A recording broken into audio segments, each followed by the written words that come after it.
Ketok-ketok. Iya, silakan masuk. Ibu. Nah, silakan duduk Ibu, Bapak. Saya tutup dulu pintunya.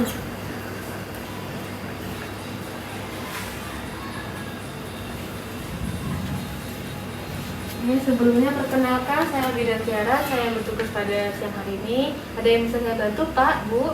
Ya, Bu, ini saya mau memeriksakan anak saya. Oh iya. Yang hari ini rewel, suka nggak tenang tidurnya gitu. Oh iya. Ini adiknya ya? Oh iya. Saya data dulu ya, Bu ya. Berarti mau adiknya yang mau periksa ya?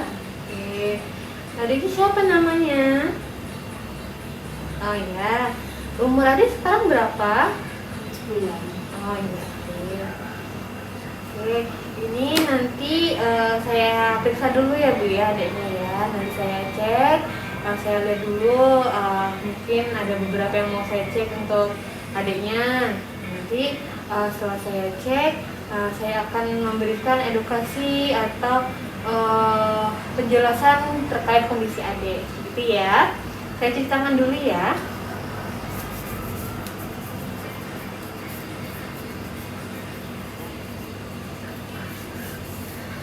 Oke, sebelumnya saya periksa dulu adiknya. Mana deh? Sini kita periksa dulu ya, Dek ya.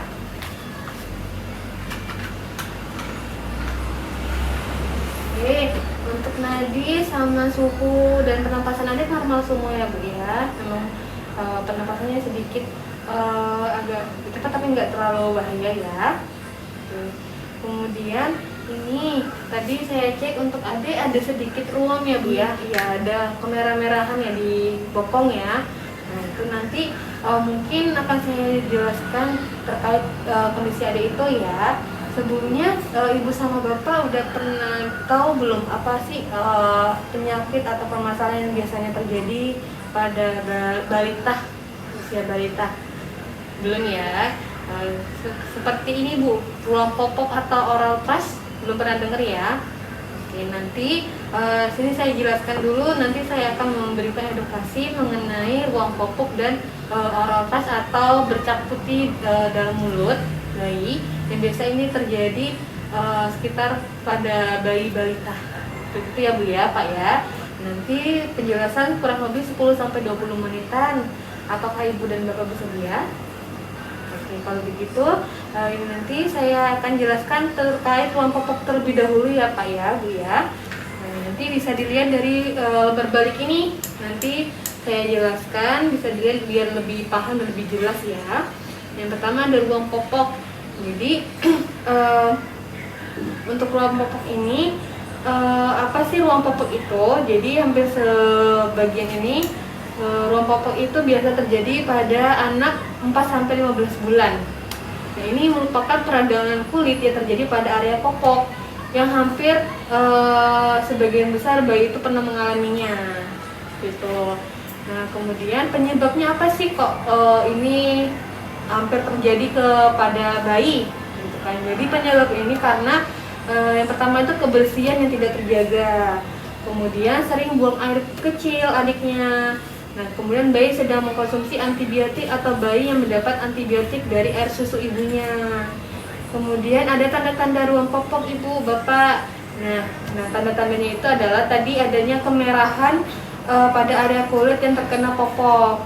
Biasanya itu terjadi di bagian bokong, kemudian atau bisa jadi terjadi di bagian, mohon maaf, alat kelamin adik atau di bagian selangkangan bayi, seperti itu. Tadi kan ada kemerahan ya, jadi kita emang itu merupakan ruang popok pada bayi. Kemudian ada beberapa penata laksanaan apabila bayi ini terkena ruang popok. Yang pertama, ibu harus ganti popok yang basah sesering mungkin. Karena biasanya itu kalau popoknya lembab itu dia bisa lebih sering terjadi ruang popok.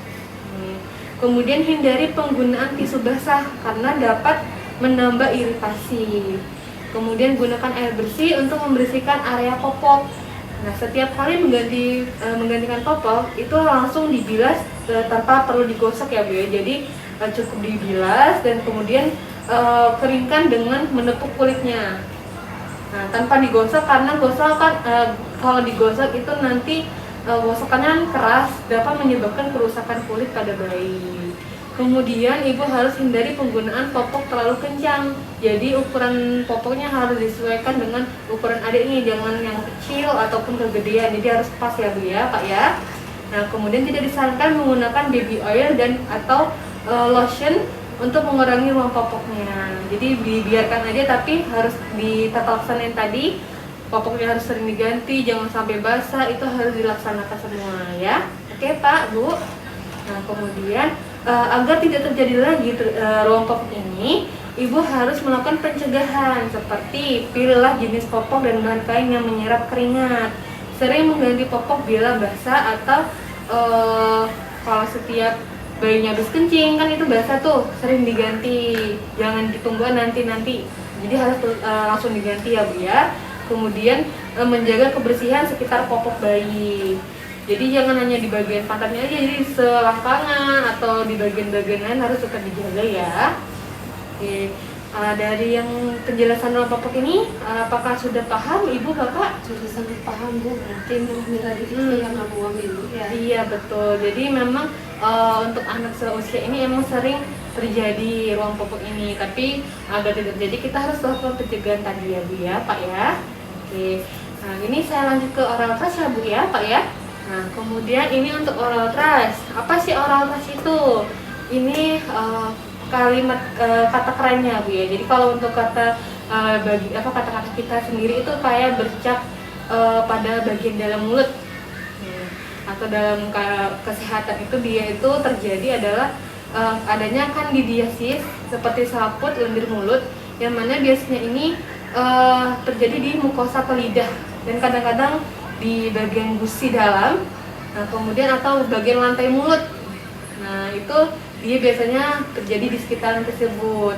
Nah ada beberapa gejala oral thrush ini. Yang pertama itu terdapat bercak keputihan pada mulut. Nah seperti dia tuh nanti dia seperti bekas susu Bu Pak. Jadi dia tuh seperti bekas susu yang sulit dihilangkan. Jadi kalau susu kan biasanya kalau habis susu nih kita hilang kan. Nah kalau untuk oral thrush ini dia nggak bisa dihilangin kalau diusap gitu.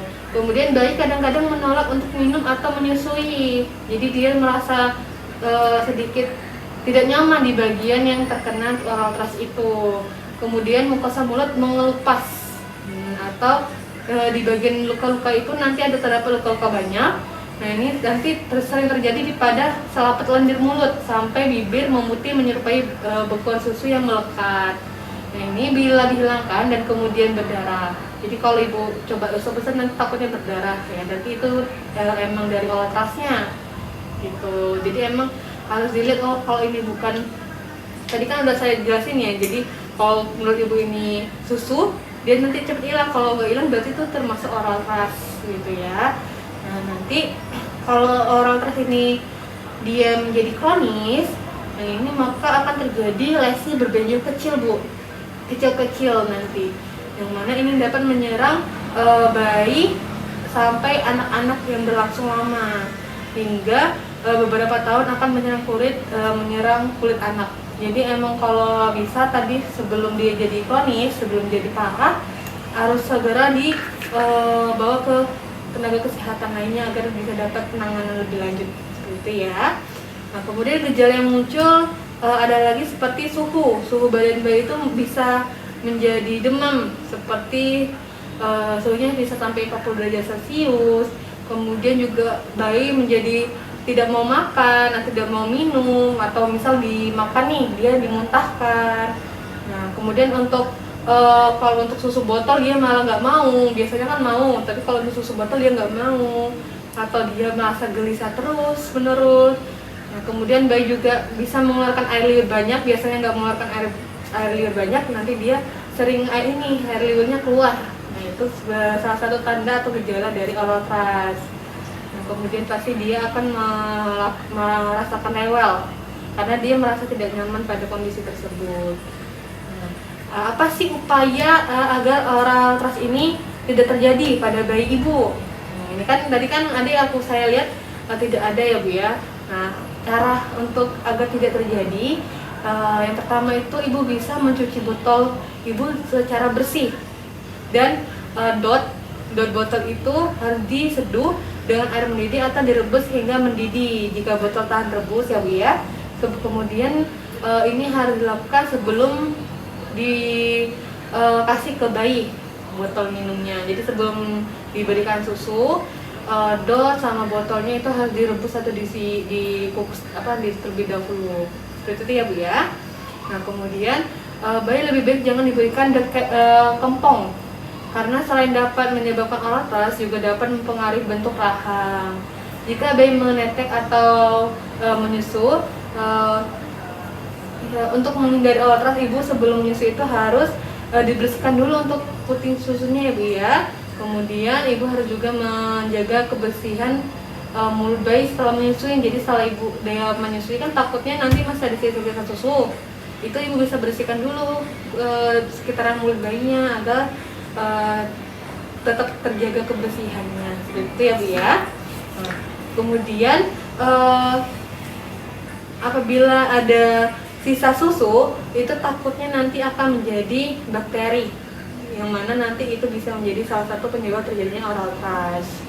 Nah kemudian untuk menghindari kejadian tersebut, setiap bayi jika selesai minum susu berikan 1-2 sendok teh air matang untuk membilas sisa susu yang terdapat pada mulut tersebut. Jadi ibu bisa setelah susu nih, ibu bisa nggak apa-apa berikan air 1-2 sendok agar kita lebih ke membilas susu yang sudah diberikan. Seperti itu ya Bu ya. Nah kemudian ada juga cara untuk merawat oral thrush pada bayi, yang dengan cara kita harus mencuci tangan kita sebelum nanti sudah menyusui bayi. Kemudian membersihkan lebih dulu dengan jari yang dibungkus kain bersih yang telah dibasahi dengan larutan garam. Mengolesi mulut dengan yang namanya itu ada namanya gentian violet 0,25% atau 1 ml suspensi nystatin. Kemudian bisa membuang kain sehabis pakai.